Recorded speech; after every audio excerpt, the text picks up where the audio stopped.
உலகெல்லாம் வாழுகின்ற உயர் திருக்குறள் சான்றோர் பெருமக்களே, உங்கள் அனைவருக்கும் அன்பான உளமார்ந்த திருக்குறள் வணக்கம். இன்று இந்த காணொலியில் வாக்களித்தல் பற்றிய வள்ளுவரது வாக்கு பற்றி ஆராய்தல் எனது நோக்கு. யாருக்கு வாக்களிக்க வேண்டுமென்று பாராளும் பேரறிஞர் கூறுவதை கேட்போம். வழங்குனர் பேராசிரியர் வே. அரங்கராசன், முன்னாள் தமிழ்துறை தலைவர், கோ. வெங்கடசுவாமி நாயுடு கல்லூரி, கோவில்பட்டி.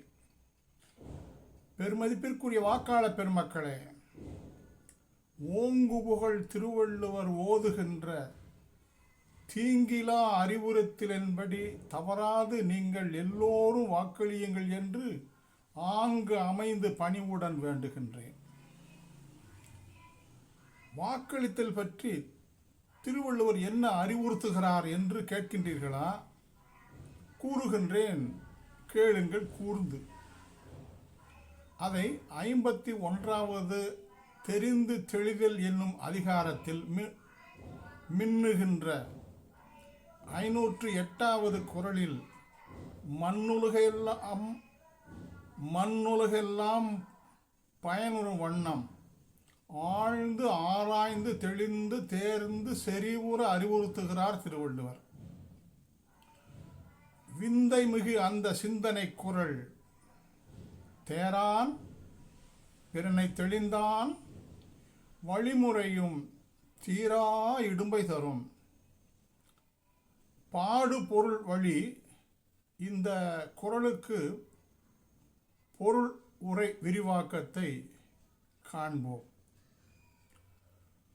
ஆட்சியாளரை தேர்வு செய்வதற்கு முன்னர் அவரை பற்றி ஆழமாக ஆராய்ந்து பார்த்தல் வேண்டும்.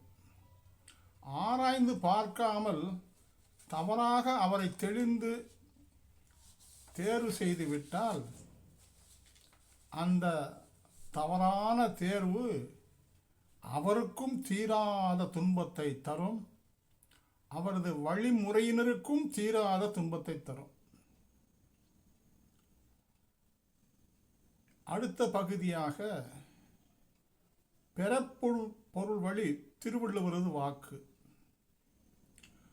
ஆட்சியரை தேர்ந்தெடுத்தல், பதவிக்கு உரியவரை தேர்ந்தெடுத்தல்,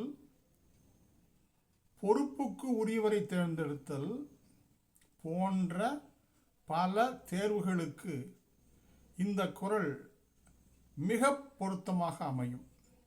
எனினும் இங்கு இந்த குறளில் அமைந்துள்ள பெறப்பொருள் வழி திருவள்ளுவரது வாக்கு வாக்களித்தலுக்கு எவ்வாறு பொருந்துகின்றது என்று நோக்குவோம்.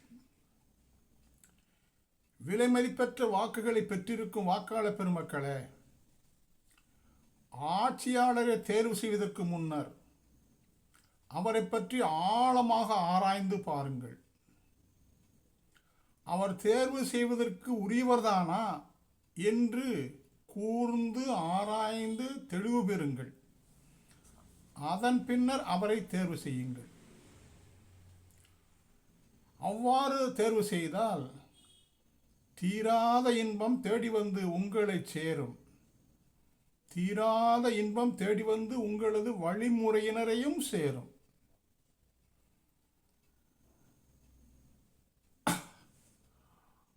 நாட்டு மக்கள் எல்லோரும் இந்த நல்முறையில் தேட்டமுடன் ஆராய்ந்து தெளிந்து தேர்ந்து நாட்டமுடன் வாக்களித்தால் வாட்டமெல்லாம் ஆட்டம் போடாது ஓட்டம் பிடிக்கும். கோடி நன்மை தேடி வந்து நாட்டுக்குள்ளே கூடும். ஆடி மக்கள் கூட்டம் வந்து பாடி மகிழ்வை சூடும். சீர்மை சேர்ந்த இத்தகு சிறந்த தேர்வு வளர்ச்சியை அடுக்கும், மலர்ச்சியை கொடுக்கும்,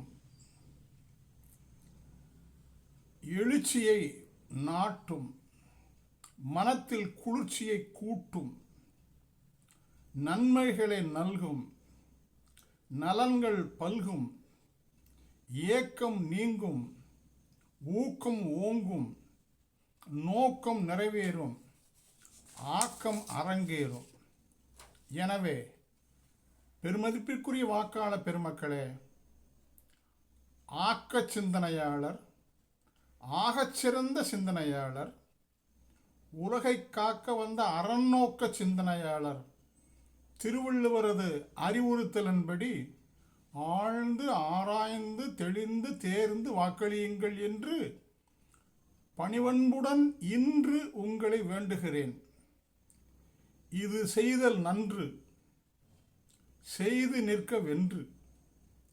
நல்லார்க்கு வாக்களித்தால் அது நல்லவற்றை ஆக்கும், அல்லார்க்கு வாக்களித்தால் அது உள்ளவற்றை நீக்கும். நல்லார்க்கு வாக்களித்தால் அது நம்மை காக்கும், அல்லார்க்கு வாக்களித்தால் அது நம்மை தாக்கும்.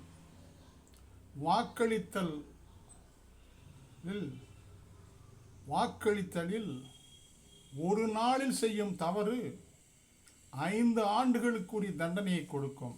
எனவே யாருக்கு வாக்களிக்க வேண்டும் என்று பாராளும் பேரறிஞர் பெருநாவலர் திருவள்ளுவர் கூறுவதை கேட்போம், கேட்டபடி நடப்போம், சீர்மை காப்போம், சிறப்புற்று வாழ்வோம். இதுவரை இந்த காணொலியை கண்டு கேட்டு மகிழ்ந்து உணர்ந்த சான்றோர் பெருமக்கள் அனைவருக்கும் என் நெஞ்சார்ந்த நன்றி அறிதலை பதிவு செய்து கொள்ளுகிறேன். இந்த காணொலியை தாங்கள் பார்த்ததோடு நிறுத்திவிடாமல் தங்களுடைய அன்பர்களுக்கும் நண்பர்களுக்கும் பகிருங்கள். இந்த காணொலிக்கு உறுப்பினர் ஆகுங்கள். மணி அடையாளத்தை சொடுக்குங்கள். அவ்வாறு சொடுக்கினால் என்னுடைய காணொலிகள் வரிசையாக உங்களுக்கு வந்து சேரும். இந்த பயனுள்ள காணொலி போன்று இன்னும் பல காணொலிகளை நான் வெளியிடுவதற்கு அது ஊக்கமளிக்கும்.